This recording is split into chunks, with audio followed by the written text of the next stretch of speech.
Do you think the Slender Man is just another internet meme? A digital folklore creation born from a Photoshop contest in 2009? What if I told you that the truth behind this entity stretches back centuries, documented across continents in whispered accounts that authorities have systematically buried? That the something awful forms merely gave name to what had always been there, watching, waiting. Tonight, we reveal the disturbing pattern of evidence suggesting that the Slender Man isn't fiction at all, but rather a phenomenon far more ancient and sinister than the digital age that supposedly created it. What you're about to hear has been pieced together from sealed records, forgotten archives, and the testimonies of those who survived to tell their stories, often at great personal cost. The year was 1703. A small village outside Dresden, Germany called Schattenwalde, which roughly translates to shadow forest, experienced a series of disappearances that local authorities could never explain. Church records recovered from St. Matthias Parish document the vanishing of 8 children over a 3-month period. The parish priest, Father Heinrich Vogel, wrote of a slender gentleman in dark attire seen at the forest edge before each child went missing. His final journal entry, dated November 18, 1703, contains a crude sketch of an unnaturally tall, thin figure standing between distant trees. The journal was discovered in the church ruins after a mysterious fire destroyed the building. Father Vogel was never found. Official explanation: mass hysteria triggered by famine conditions, but the regional agricultural records show no evidence of crop failure that year. No bodies were ever recovered, no evidence of migration exists, just silence. In 1848, during the construction of a railway line near Black Forest, Germany, workers uncovered a sealed stone box containing personal effects of children, toys, shoes, hair ribbons, dating from the early 1700s. Alongside these items was a collection of parchments with identical drawings, a tall, featureless figure with elongated limbs. The box was transferred to Berlin for further study, but disappeared from a locked university archive in 1849. All records of its discovery were subsequently removed from official documentation. When railway historian Dieter Müller attempted to investigate in 1973, he found all references expunged from historical records. His research notes were confiscated. Müller himself vanished 3 weeks later. The pattern repeated itself. Always. May 1893. Stirling, Scotland. 5 children from the Woodland Primary School reported seeing a tall man without a face near the school grounds before their 7-year-old classmate Eliza Caldwell disappeared while walking home. In the following weeks, 3 more children vanished. Photographer Thomas Murray was commissioned by police to document the search parties combing the surrounding woods. Of the 18 photographs taken, 17 showed only search parties and woodland scenes. But one, labeled only as "Figure Observed at Blackwood Clearing, May 17th, shows a distant, blurred shape among the trees, unnaturally tall, thin, and appearing to wear dark, formal attire. Murray died 3 days after developing the photographs. The official cause was listed as acute respiratory failure, but the attending physician's private notes discovered in 2004 described peculiar branching marks across the chest cavity, unlike any pathology previously observed. The photographs were sealed by court order. The children were never found. In the winter of 1912, the isolated logging community of Slender Creek, Wisconsin, a name that would prove disturbingly prophetic, experienced what local newspapers called the Dark Winter. 7 loggers went missing over a 6-week period. Before each disappearance, workers reported dreams of a tall figure standing motionless among the trees, observing their camp. The final victim, Foreman James Hollis, left behind a journal with increasingly agitated entries. His final entry, dated February 3rd, reads, "It's closer tonight, standing at the edge of camp. The men can't see it, but I can. No face, just watching. Always watching. God help me, I think it knows I see it." The official investigation concluded that the men had deserted due to harsh working conditions, yet none of them were ever seen again. and no withdrawals were made from their bank accounts. Their belongings remained in their cabins, their wages uncollected. The town of Slender Creek was abandoned by 1914 and doesn't appear on modern maps. The pattern continued through decades, across continents, with subtle variations but unmistakable consistency. In 1954, psychiatric patient Mary Willingham at Oak Ridge Sanatorium in Oregon produced dozens of charcoal drawings showing the same elongated figure standing among trees in hallways at the foot of her bed. She had no access to the historical accounts we've discussed. Her attending physician, Dr. Alan Shapiro, noted her repeated phrase, "He comes for the curious. He comes for those who look too long." Dr. Shapiro began researching similar cases across other psychiatric facilities. His request for patient files from 23 institutions reveals a disturbing pattern of patients reporting identical visions. 3 weeks into his investigation, Dr. Shapiro was found in his office, reportedly from self-inflicted wounds. The official report states he carved strange symbols into his own skin before death. His research was confiscated by federal authorities, classified, buried. The 1970s brought a cluster of incidents bearing the same signature. Henderson County, North Carolina, 1972. 4 children vanished from a summer camp over 2 nights. The sole piece of evidence was a Polaroid photograph found in the woods showing a tall, blurred figure standing behind the camp cabins. The photograph was quickly confiscated by local authorities, who later denied its existence. Camp counselor Robert Mason, who discovered the photograph, died in an unexplained house fire 3 weeks later. The investigation was abruptly closed. Missing persons reports were quietly archived without resolution. By the 1980s, a pattern emerges of systematic suppression. Reports resembling the entity were consistently dismissed, witnesses discredited, evidence destroyed or classified. Yet the sightings continued. They always continued. Amsterdam, 1987. Photography student Elise Vandermeer's final project contained a series of black and white photographs taken in Amsterdam's Bos Forest. The images showed normal woodland scenes, except for a recurring anomaly, a tall, thin shadow that appeared progressively closer in each frame. In the final photograph, the figure stands merely feet from the camera, impossibly tall, arms unnaturally long, face obscured. Vandermeer's professor reported the project missing after her disappearance. University officials denied the project ever existed. Her apartment was found empty. No personal effects, no evidence of packing, no travel arrangements, just gone. Official explanation: student dropout. Case closed. Then came the digital age, and with it, a new chapter in this ancient terror. What many believe began as fiction was perhaps the first public emergence of a phenomenon long kept hidden. The 2009 Something Awful Forum contest didn't create the Slender Man. It merely gave internet-age recognition to what had always been there, lurking in our collective unconscious, in our ancestral memory. Victor Surge, username of Eric Knudsen, who first posted those manipulated images, has repeatedly refused in-depth interviews about his inspiration. Why?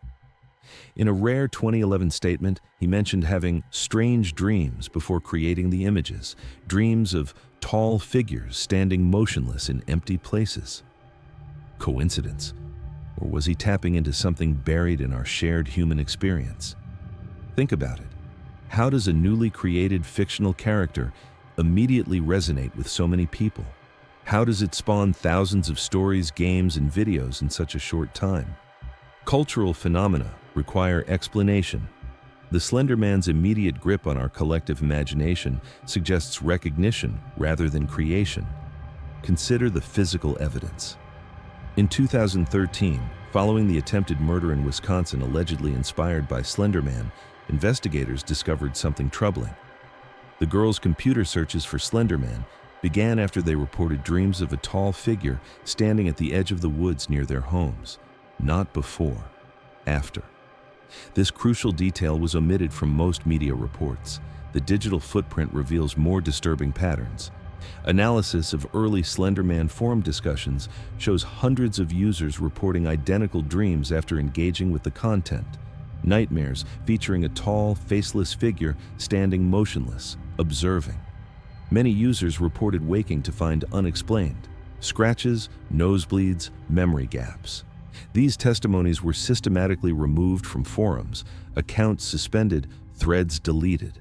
Digital traces erased just as thoroughly as historical records.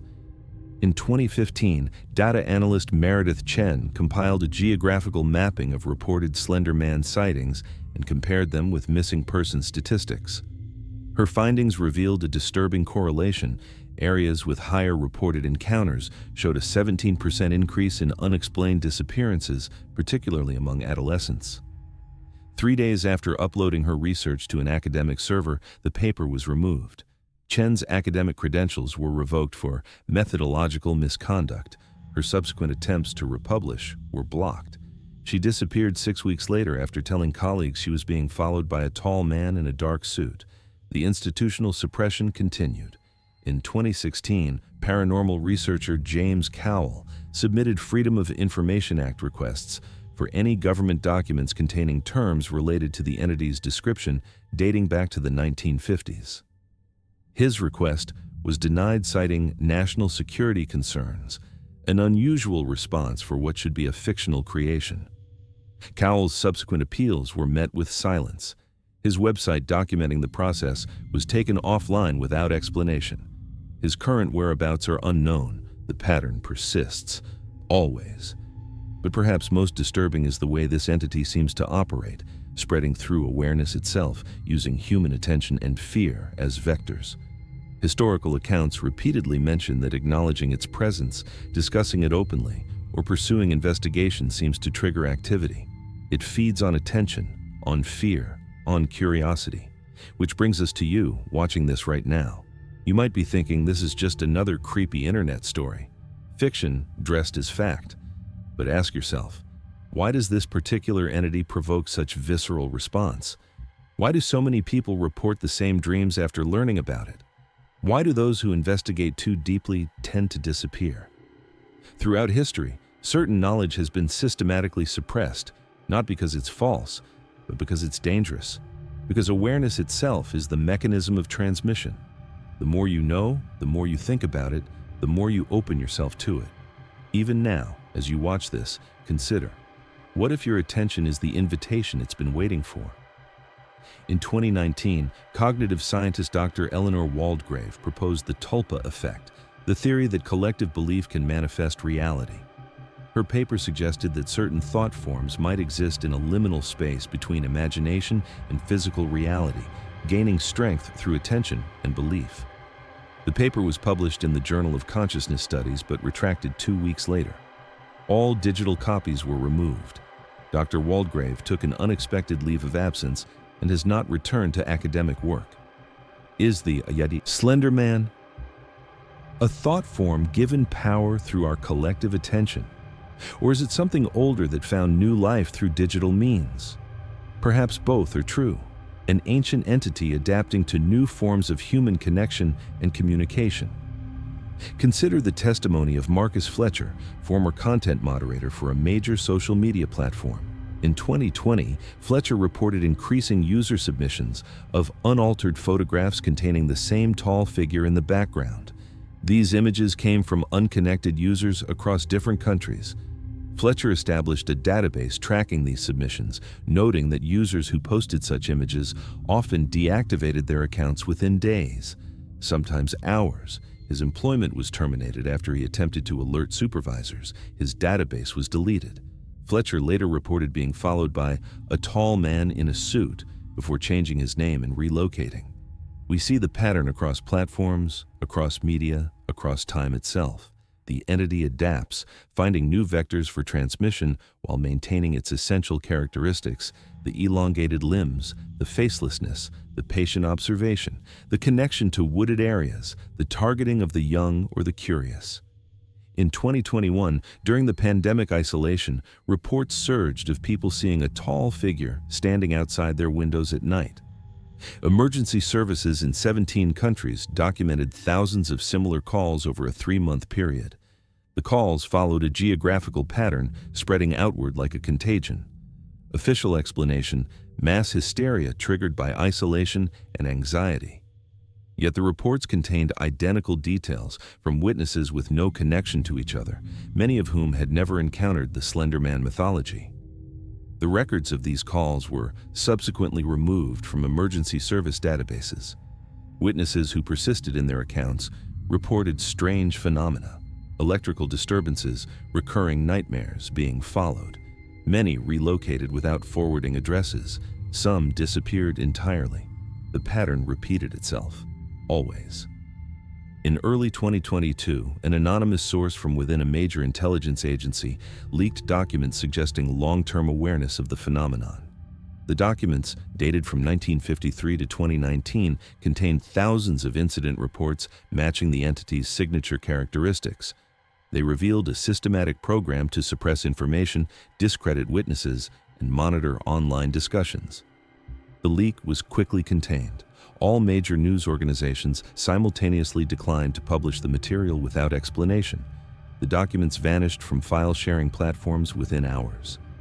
The source's identity was never discovered, but 3 intelligence analysts were reported deceased within the following week, all from natural causes.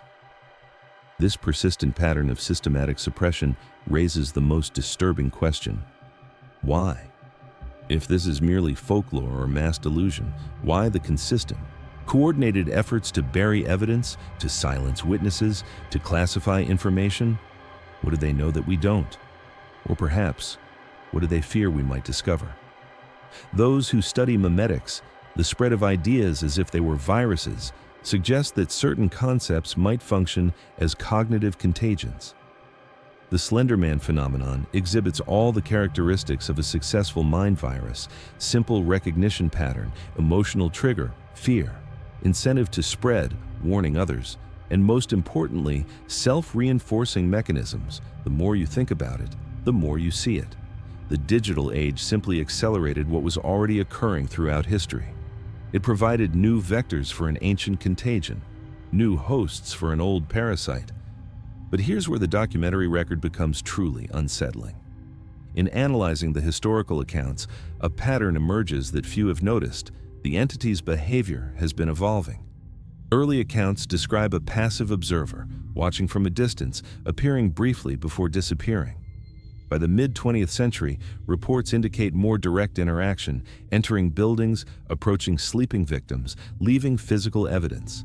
The modern era shows even greater boldness, appearing in photographs, manifesting to multiple witnesses simultaneously, persisting longer in visible form. It's learning, adapting, growing stronger, and it's not alone. Historical accounts from diverse cultures describe similar entities: the Der Grossmann of German folklore, the Tall Men of Native American tradition, Japan's Naparabo, Eastern Europe's Slender One. Different names, identical characteristics, watching from the edges of human experience, taking those who notice them too clearly. These accounts span centuries, continents, and cultures with no contact with each other. Coincidence? Or evidence of something fundamental to human experience? Something we've collectively forgotten how to see? Something that doesn't want to be seen except by those it chooses? But seeing is believing, and believing is inviting. Which brings us to now. To you, watching this, have you noticed any unusual dreams since you started viewing? Any sense of being watched? Any tall shadows glimpsed at the periphery of your vision? Don't look too hard. It notices those who notice it. In 2023, unconfirmed reports emerged of people finding pages from non-existent books in their homes, pages describing encounters with tall, faceless entities. The pages appeared to be from different eras, different authors, yet described identical experiences. When photographed, the pages appeared blank. When shared with others, the text changed or disappeared. When kept, the owners reported escalating phenomena: dreams, sightings, physical symptoms. The pages themselves would eventually disappear, along with all evidence they ever existed, just like the historical records, just like the photographs, just like the witnesses. The pattern continues, unbroken, through centuries. But now it includes you. You know now. You've been told. The awareness has been transmitted. In the past month alone, 17 people have reported seeing a tall figure standing perfectly still at the edges of parking lots, in empty hallways, at the threshold of bedrooms. 17 reports that made it through before being removed, accounts deleted, witnesses going silent. How many more went unreported? How many saw but didn't speak? How many disappeared before they could tell anyone what they'd seen? The most disturbing aspect of this phenomenon isn't the entity itself, but what it represents. The suggestion that our reality isn't what we believe it to be. That something exists in the space between perception and knowledge, feeding on our awareness like a parasite, growing stronger as it spreads from mind to mind. You might still be thinking this is elaborately crafted fiction. That would be comforting, wouldn't it? To dismiss this as creative storytelling, close the video, and return to your normal life. Perhaps that's the wise choice, because now you know the pattern. Now you know what happens to those who look too deeply, who investigate too thoroughly, who believe too completely. They disappear. They always disappear. But before you dismiss this, consider one final piece of evidence. Throughout this video, we've carefully avoided showing any visual representation of the entity. No images, no recreations, no drawings. There's a reason for that. Those who create its image, who give it form, who spread its likeness, they're the first to experience the consequences. Yet, as you've been watching, has your mind been creating that image anyway? Have you been picturing that tall, slender figure with elongated limbs and no face? Have you been giving it form in your imagination? It knows. It always knows. In the coming days, you might notice unusual patterns. Electronics malfunctioning, dreams of empty forests, the feeling of being watched, a tall shadow at the corner of your vision.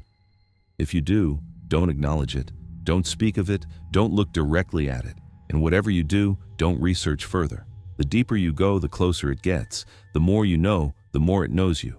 This video will likely be removed soon. They always are.